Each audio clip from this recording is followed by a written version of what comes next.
Assalamualaikum warahmatullahi wabarakatuh.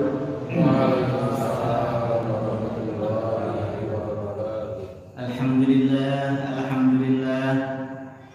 Wassalatu wassalamu ala Rasulillah Sayyidina wa nabiyyina wa maulana Muhammad sallallahu alaihi wasallam. Asyhadu an la ilaha illallah wahdahu la syarika lah wa asyhadu anna Muhammadan abduhu wa rasuluh. Allahumma salli ala sayyidina Muhammadin wa ala ali sayyidina Muhammad kama sallaita ala sayyidina Ibrahim wa ala ali sayyidina Ibrahim fil alamin innaka Hamidum Majid. Amma ba'd. Berkat kudrat dan iradatnya Allah, kita dipertemukan di masjid yang kita cintai ini. Mudah-mudahan langkah kaki Bapak Ibu sekalian dari rumah masing-masing ke tempat yang kita cintai ini, Allah gugurkan dosa-dosa kita, Allah angkat derajat kita, dan Allah catat ini sebagai amal soleh pertama kita di tahun 2023. Maksudnya amalan ngaji ya, gitu. Kalau kita awali tahun 2023 ini dengan ngaji, dengan kebaikan, insya Allah akan berakhir dengan kebaikan. Begitu. Sebuah peribahasa mengungkapkan, idza asyraqat bidayatuhu asyraqat nihayatuhu. Kalau di awalnya itu dibaik, dilakukan, dimulai dengan kebaikan, maka akhirnya juga akan kebaikan. Intinya begitu. Kalau awalnya bersinar, akhirnya juga tetap bersinar. Gitu, lebih glowing, gitu, lebih bercahaya lagi.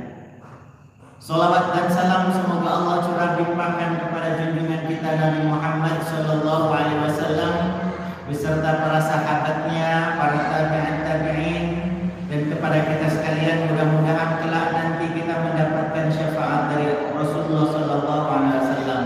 Amin amin ya rabbal alamin. Hadirin jamaah ngamen ya. Ngaji malam Senin istilahnya bagus di sini ya. Kalau di Al-Hidayah ada jihad, ngaji Ahad, di sini ada ngamen. Ngaji malam Senin.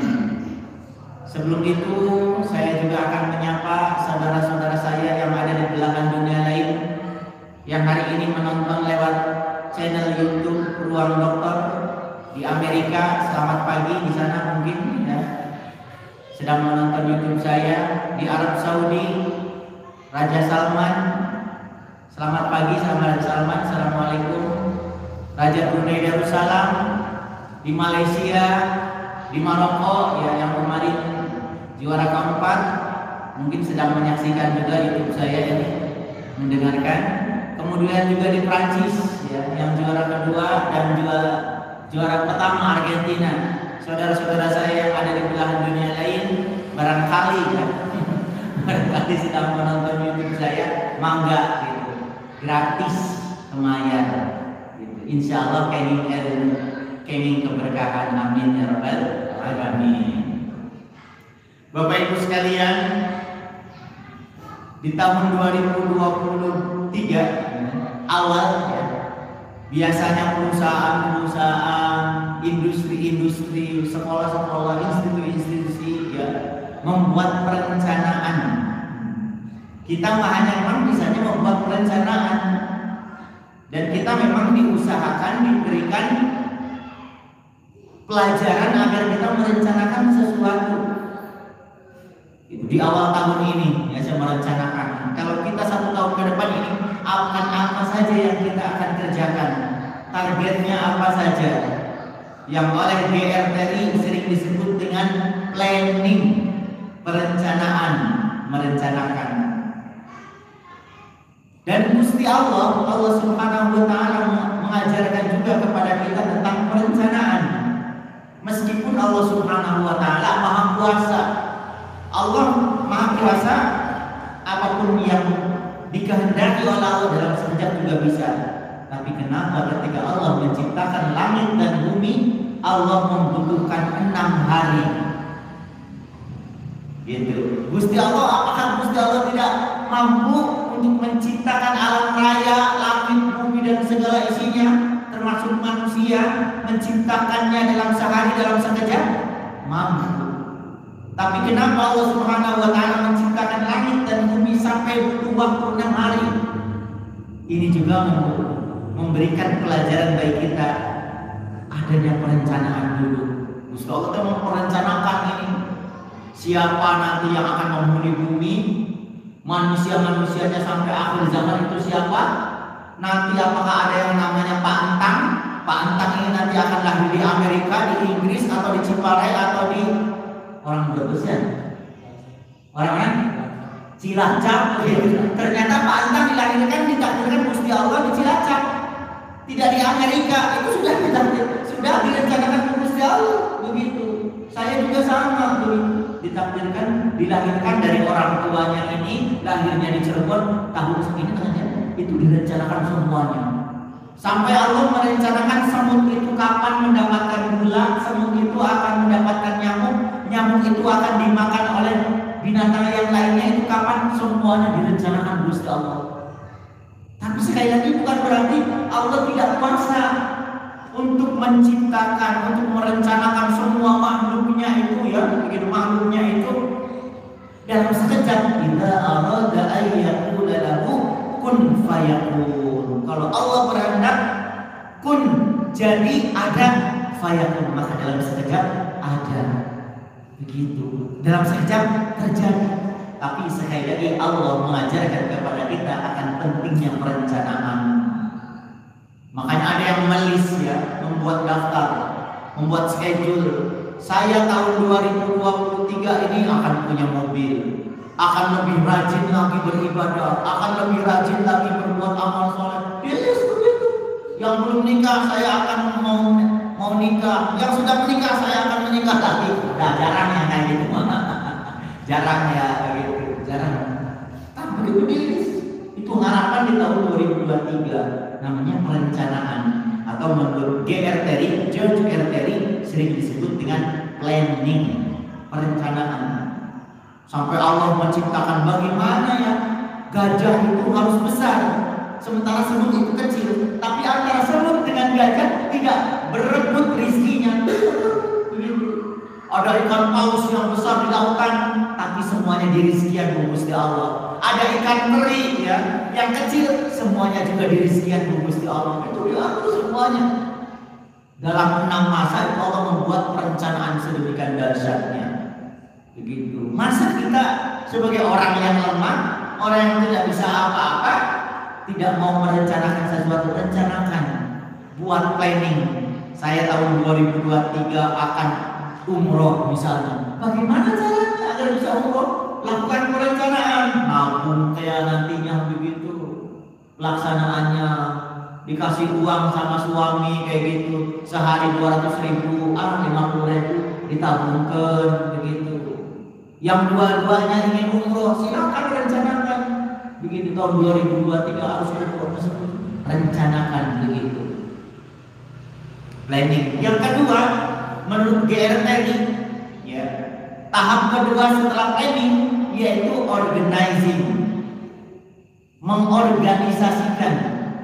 Gusti Allah juga sama, bukan berarti Gusti Allah itu tidak mampu, tidak sanggup untuk mengatur semua alam raya, ya. Semua yang kecil ini di sini nih, ya, di karpet ini nih. Kalau kita lihat menggunakan mikroskop ini ada bakteri-bakteri kecil yang tidak kita lihat.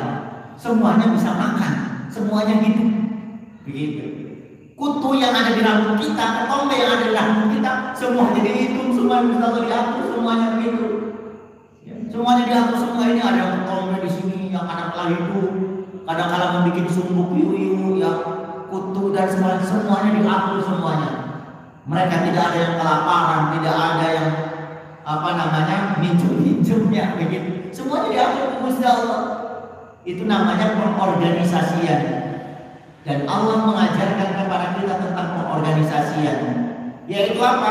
Allah memberikan tugas dalam struktur organisasinya Gusti Allah. Di bawahnya itu para malaikat. Ada malaikat di situ yang tugasnya menyampaikan wahyu saja.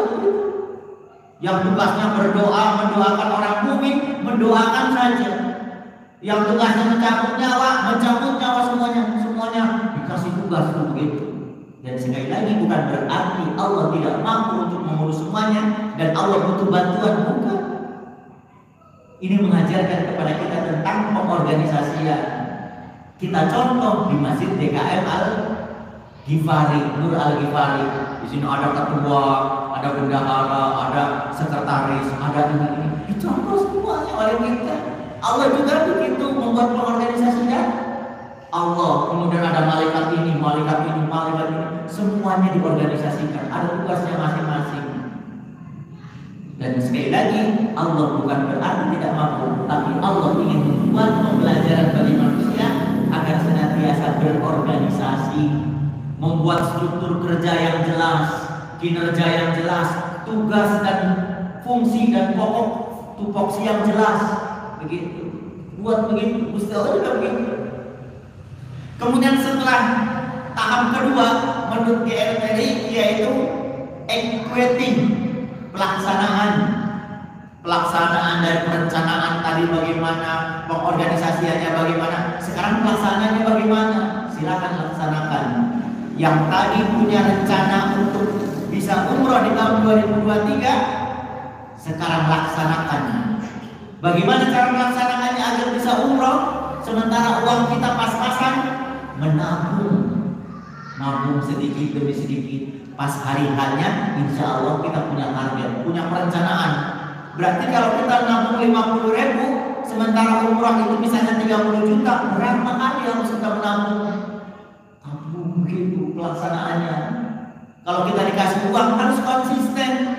Uang itu sebagian untuk ditabungkan untuk umroh. Jangan dibikin buat bakso begitu ya.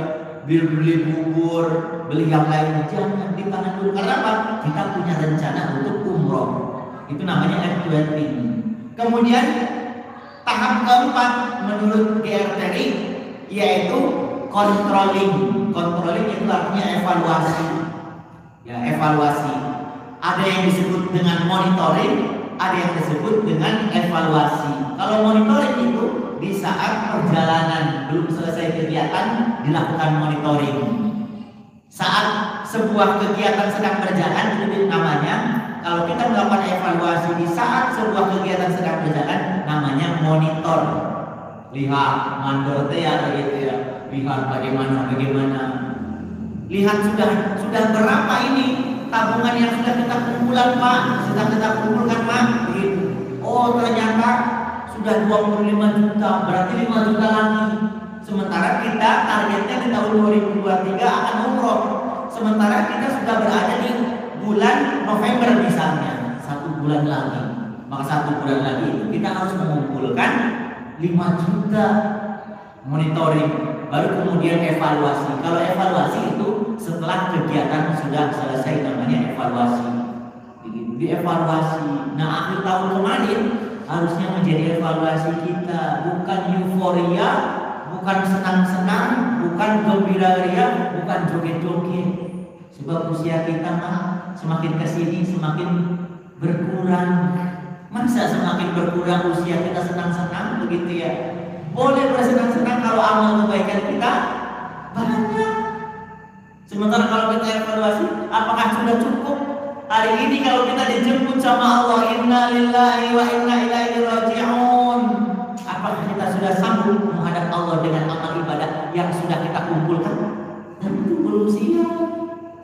Oleh karena itu, malam kemarin itu menjadi evaluasi bagi kita.